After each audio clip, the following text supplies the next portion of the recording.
فلما جاء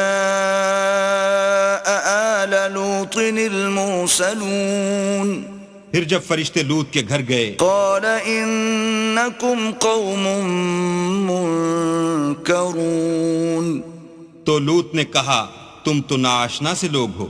قالوا بل جئناك بما كانوا فيه يمترون وہ بولے کہ نہیں، بلکہ ہم آپ کے پاس وہ چیز لے کر آئے ہیں جس میں لوگ شک کرتے تھے.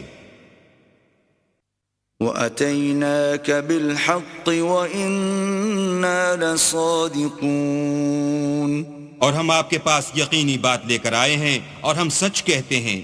فَأَسْرِ بِأَهْلِكَ بِقِطْعٍ مِّنَ اللَّيْلِ وَاتَّبِعْ أَدْبَارَهُمْ وَلَا يَلْتَفِتْ مِنكُمْ أَحَدٌ وَامْضُوا حَيْثُ تُؤْمَرُونَ تو آپ کچھ رات رہے سے اپنے گھر والوں کو لے نکلیں اور خود ان کے پیچھے چلیں، اور آپ میں سے کوئی شخص پیچھے مڑ کر نہ دیکھے، اور جہاں آپ کو حکم ہو وہاں چلے جائیے.